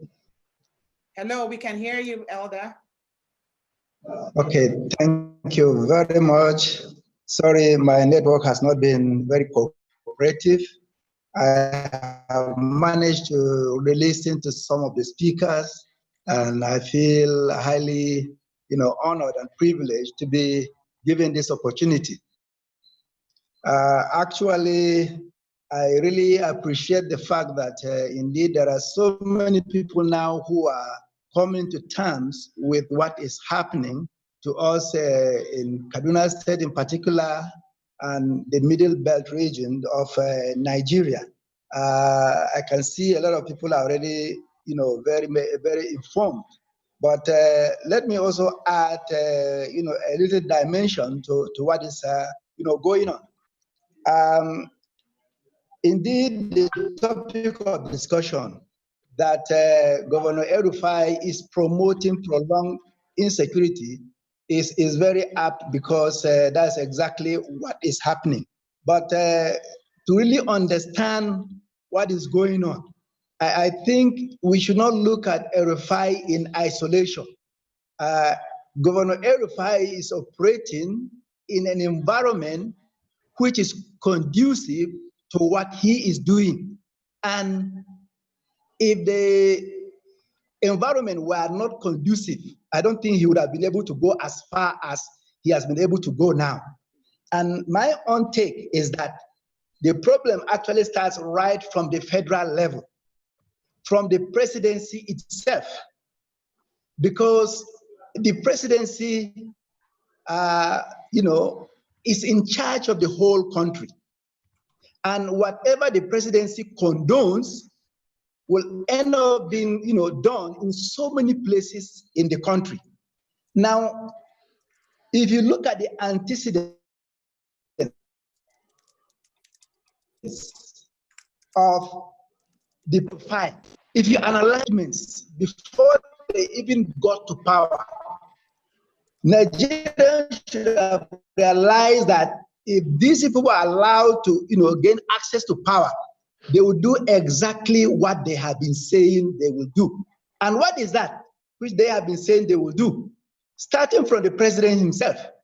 His view is that Boko Haram itself should not be fought, and that it is not fair. It is, it is being unfair to the north of Nigeria for Boko Haram fighters to be killed or to be fought by even the Nigerian military, talk less of any other person. So he is already so sympathetic to the cause of these Boko Haram, who, fighters who claim to be, on a jihad. And mind you, the same president said that he is committed to the realization of the implementation of Sharia throughout Nigeria. Now, if he has said so, and that he's ready to commit his life to that, and then you give him a platform like the one he has now, nobody should be surprised at what he is doing, because what I see is a very reluctant, fighter against Boko Haram. What he is doing is, play acting. There is no genuine desire on his part to really fight, Boko Haram, because he has already clearly stated that it is not fair, that they should be pampered. Now, if you already have somebody like that at the national level, and then you have an El-Rufai at the state level, who is only queuing in to the signals he's receiving at the national level, then we should not be surprised. Because even El-Rufai himself, before he even became governor, stated clearly that anybody who kills a Fulani man, in fact, the military, our Nigerian, they should know that they are not there. It's set. So if he was already issuing threats to the Nigerian military for attempting to quell the insurgency, of course, that means he doesn't support it. So whatever he's saying now, I feel he too is also pretending. He is not genuinely concerned about fighting these people, because not that in Kaduna State, as we presently are, Kaduna State, by population, we have almost a 50-50 composition of Christians and Muslims. Indeed, Christians have a numerical strength in the sense that the southern part of the state, which is basically Christian, is up to 52% of the population. Now, on coming in as the governor of Kaduna State, what El-Rufai said was that Christians are just 30% of Kaduna State. And what does that mean? It simply means that non-Muslims are in minority, and so they don't deserve any consideration, any attention from his government. Particularly when he said that the southern part, that even he was as his running mate or whatever, that he knows he's not going to win their vote. And he is unable to win their vote because they have seen through him and known exactly what he is up to. So from that perspective, we should realize that Governor El-Rufai is doing exactly what we have been fearing he is going to do. And he is doing so because the political environment created by the present administration is very conducive. In fact, he is the one that has the temperament to do what he is doing now. Many Muslims would also wish to promote Islam, but not in the way that El-Rufai is going about it. Because his own religious and ethnic bigotry, he does not hide it at all. He doesn't have minorities protected by the Constitution and even international law. Attempt to, preserve their culture, they preserve their land and their beliefs, and he is calling that ethnic, bigotry. Well, his own situation is far more, far worse than that, because what he is doing is using the immunity, the privileges he enjoys being in power, to carry out an agenda which is not in the interest of the nation as a whole. And so we, as Adara people, who happen to be the second largest ethnic, nationality in Kaduna State, occupying one of the largest expanse of land after the Hausa Fulani people and in 2 local governments, we just woke up one day to find out that the governor has outrightly abrogated our first-class traditional institution without any consultation at all. And this was done even several months when our primary ruler, a first-class primary ruler, was still on the throne. The law was signed into being when he was still on the throne. And this was kept hidden until a week or 2 after he was, assassinated in very, very suspicious circumstances. And so anybody who looks at the chronology of events that took place, leading or culminating in the announcement of the scrapping of Adara chiefdom, is bound to make inference that the chain of events were related in one way or the other. And so we really feel the experiences we are having in Adara land is what Governor El-Rufai is attempting to replicate everywhere in southern Kaduna, especially if he gets away with what he has done in Adara land. And so this is the danger we are facing, and we know that if this man is not resisted, then what is going to follow nobody can tell, because in fact, when he got his second term in office, he even gave a warning that, he was apologizing in advance about what he was going to do in his second term. So we have already started seeing it. So it's not as if we are surprised, but what we really wish, we can see is there are people of conscience out there. We can see that Governor El-Rufai and even the federal authorities have succeeded in silencing all voices of conscience. Those who really want to speak out, from our traditional rulers, our politicians, and whoever that matters, they have virtually timid. And it is anybody who speaks at the risk of being, arrested and imprisoned, or molested in different, ways. And so that's why we are so elated. We are so happy that indeed we have people who are ready to brace everything and speak out about the genocide, that the environment that has been created by El-Rufai and co, is actually taking us towards. What we see clearly is essentially all these are even know about it, talk less of talking about it. And so we really appreciate the opportunity provided by this kind of meeting and platforms for us to air these things out, for the people of the world to know that indeed there are people and other ethnic nationalities in southern Kaduna and the middle belt of Nigeria as a whole. We are under a very, very serious threat, and we are virtually helpless now. And so we are calling on the international community and all other people of conscience to step in and save us from the immense genocide that is already, gaining momentum. Thank you. Thank you very much, Elder Misamari. That was profound. That was profound, and very timely. You see, just like you said, the environment is conducive in Nigeria for these atrocities to continue.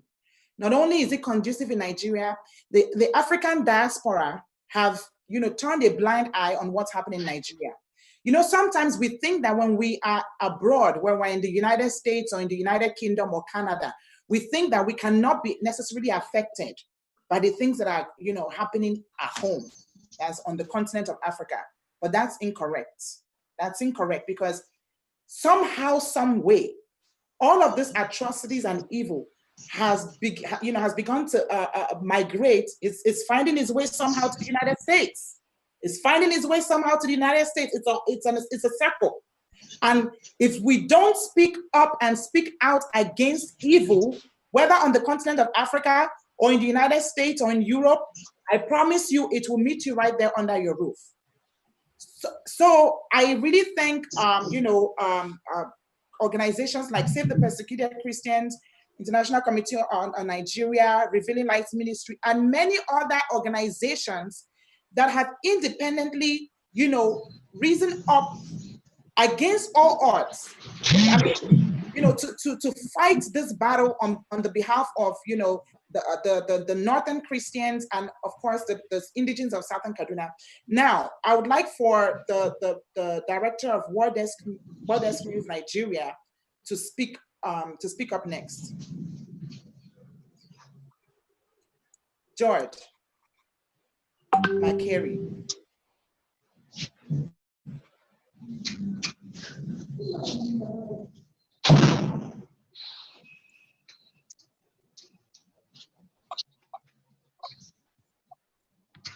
Good day, everyone.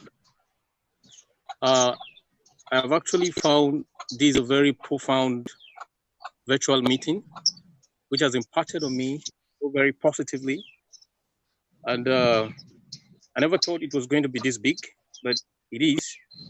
And it's something Wordex is very proud of. We have taken it upon ourselves to always bring the truth about the situation here in Nigeria, especially in Southern Kaduna. The issue in the Middle East, the Boko Haram menace, even what is happening in Katsina, the president of the state. And on the subject matter, whether El-Rufai is directly supporting prolonged insecurity in Southern Kaduna, as a person, in my opinion, I say yes. And this is because from all previous speakers, it has been very, very clear what he has been doing, because I could agree with virtually everything everybody has said on this platform earlier.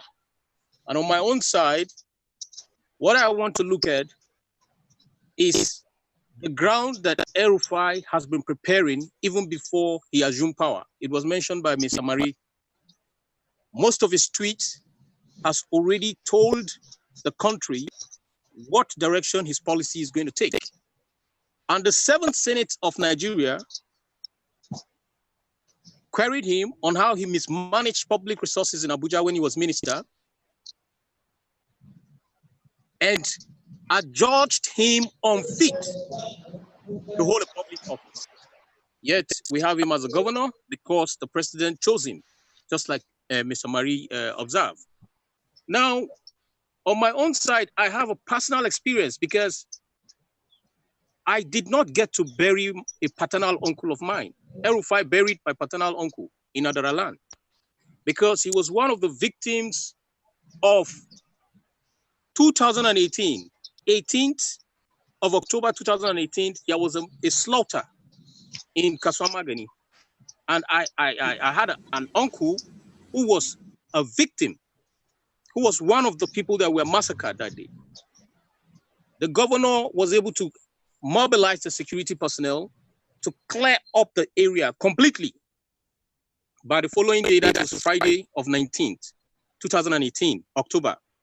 They cleared up the area completely, that early in the morning, as early as 6, people who were passing through there could not see any dead body on the ground. The corpses were evacuated and taken to Kaduna main town. And then there were Muslim women with hijab coming over there and crying and claiming that our own corpses, that's Adara victims, were their own people who were killed, to instigate the people in the city. El-Rufai from the beginning has shown that he had nothing to offer the state than to use conflict to get the people busy killing themselves while he looted the state dry. This is my personal opinion from all my observation and my experience through the years. In 2014, when he started campaigning, he said something when he got to Southern Kaduna. He said, nobody is going to kill anybody and go scot-free. I was there at that meeting. And I thought this man was going to make a change because there were killings there. We already know this ground has been happening since 2000, when I was sensible enough. Because in the year 2000, a lot of people were displaced further from the north down south through crisis. Now, we had never had a governor that was supporting this crisis because the military, the security personnel would come out and try to stop it. But for the first time in the history of our state, we had a governor, or we have a governor rather, who is directly supporting this crisis and even instigating it. Because reports getting to me in preparatory to the 2019 election, this man came out to claim that there are people killed 66 to 130 Fulani people. He went on to mention women and children slaughtered. He described how they were slaughtered. I can never believe that the governor, who is supposed to have a spokesperson, will now become the spokesperson of his own government.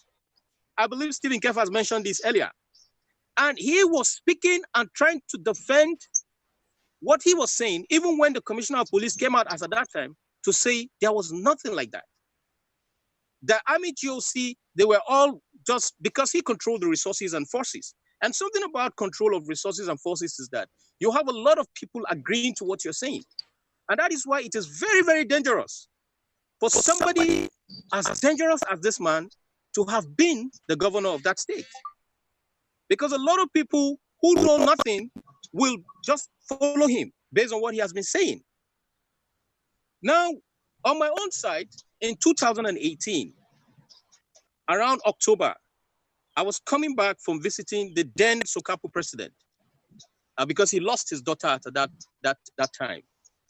That was when I heard that there was slaughter in Kaswamagani. I didn't know my uncle was a victim.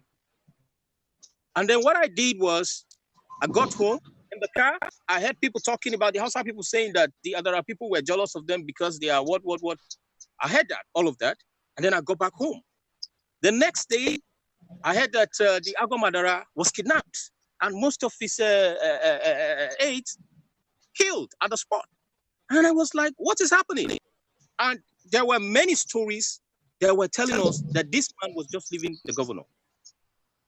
El-Rufai had a meeting on 22nd.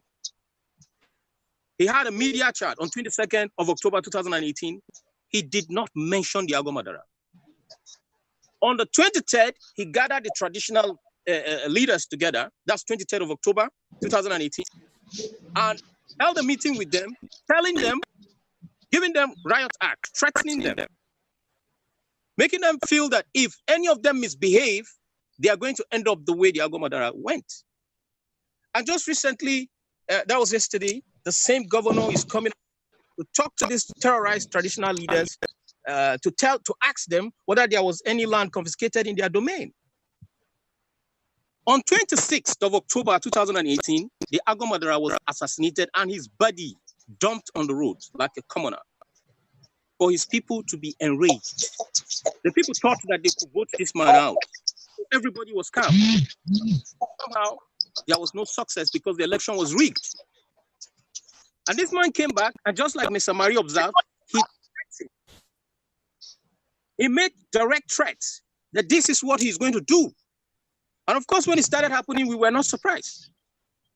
We knew these things were coming. Now, this same governor, on 29th, he gave the green light for some of his SIB people to come after me. That's a state investigation bureau. I had to run out. I had to run out from Kaduna State because the government is after me. And but in a nutshell, what I'm trying to say is that the Kaduna State Governor, El-Rufai, is directly responsible for the many atrocities that's been committed in that state. And he is directly fueling the crisis because he's busy looting and he does not want attention to be turned to the way he's misgoverning the state. Thank you very much. Thank you very much, George. Thank you for the insight. Now, this conference, again, I just want to announce that the local government chairman for Kajuru local government, am I correct, George, was invited for this conference. Now, people on the other side, on El-Rufai's administration, were also invited for this conference and given an opportunity to present their own case so that we have a balanced understanding, or we have balanced insight as regards to what is truly going on, in southern Kaduna.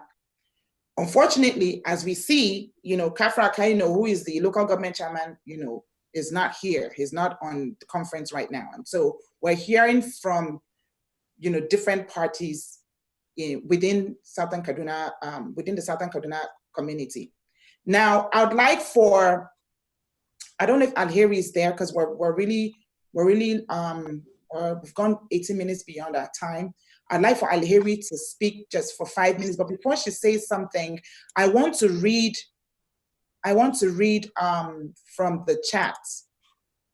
Let me just read one or two comments, just because we have so many people online participating with us and we've not given them an opportunity to speak. So we can just read one or two comments. I'm going to read from, this is Kokwine Adamu.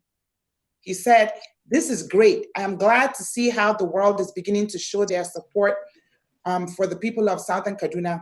God bless you all for speaking up." Jeremiah Musa, "The good people of Southern Kaduna appreciate you all for bearing and speaking on our burden, the ongoing genocide. This will go a long way to reaffirm our belief that we are not alone." Thank you so much. This is another person, Ifeoluwa Osho. The value placed on human life by the present administration is next to zero. The constant sabotage of top military information by the same institution whose core objectives are to serve and protect the lives and properties of the citizens. Now, the compromise is across various institutions and security parastatals. We need help. We need support. And thank you for showing your support from everywhere in the world. We are stronger together. Doug Burton. Okay, Doug will get an opportunity to speak later. This is another person. Daily people, this is Joel Jacob. Daily people get kidnapped in Kaduna. Ransom is being paid to these same people who buy guns to kill us. All phone numbers were registered years back, but are not being used to trace these kidnappers, who are the same people attacking our communities. Asira Adioti says, thank you so much for standing with our people, the people of Southern Kaduna, for members of our community that are constantly speaking up despite all the threats to your lives. We are in this together. God is our rock, our shield, our defense, and our help.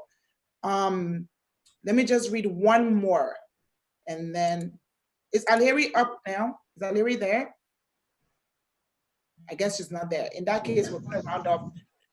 Dorg, you have 1 minute, and then Didi will round off, give the final statement, and then we can close. Thank you, Magna. In my chat line, I said, silence is violence. This is a left-wing phrase. It applies for our community. We have a low-hanging fruit that we can choose here. We have a hidden asset, and that is that in the United States, there are thousands of Nigerian expatriate churches. Just the Redeemed Christian Church of God alone has 800 churches in the United States. Some are mega churches. It has more than 50 churches in the Washington, D.C. area. The Winners Chapel, one of the big mega churches, and what we should do is, everyone on this call is probably a member of the church somewhere. Those in the United States must reach out to your local pastors like Isaac Oyedepo in Lanham, Maryland, and say, Pastor Oyedepo, you're such a brilliant speaker. You know that your father has spoken out against genocide in Nigeria. Why aren't you speaking out to your local congressman? Why aren't you putting out press releases? You know that our Nigerian brethren are being killed. They're being murdered in Adamawa and in all states, in Kaduna. Why don't we demand that our opinion leaders in the United States who are Nigerian pastors, we don't have Nigerians in the Congress, but we have Nigerians in who are thought leaders. Many are very wealthy. They preside over churches with more than 5,000 people. They be speaking out publicly. The congregation have got to go to and say, prayer meetings are not enough. Private worship meetings asking for magical changes back home are not enough. Silence is violence.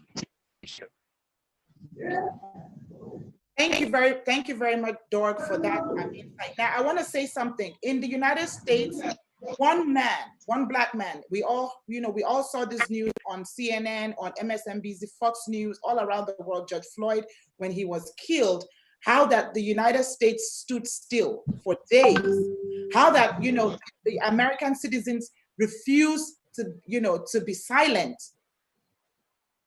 as regards the killing of George Floyd. In Nigeria, there has been, massacre, slaughter in the hundreds and in the thousands. And the Nigerian people, I don't know if it's for fear or intimidation or pressure, or I don't know what the problem is, have not necessarily come together, from the east, north, west, south, to renounce and to, protest against this injustice, against the atrocities that are done to the Nigerian citizenry. I would end by saying this. I encourage Nigerian citizens, home and abroad, to speak up for their brothers and sisters. Whether you're Christian, Muslim, you're from the north, south, east, it doesn't matter. We're all humans, we're Nigerians. If you think that this menace is not affecting you right now, sooner or later it will come to your house. I'm encouraging every Nigerian to begin to use their platforms, social media, telephone. I have friends in high places, just so you know. My friend is an advisor to El-Rufai, just so you know. But I'm on this platform, I'm speaking truth to power.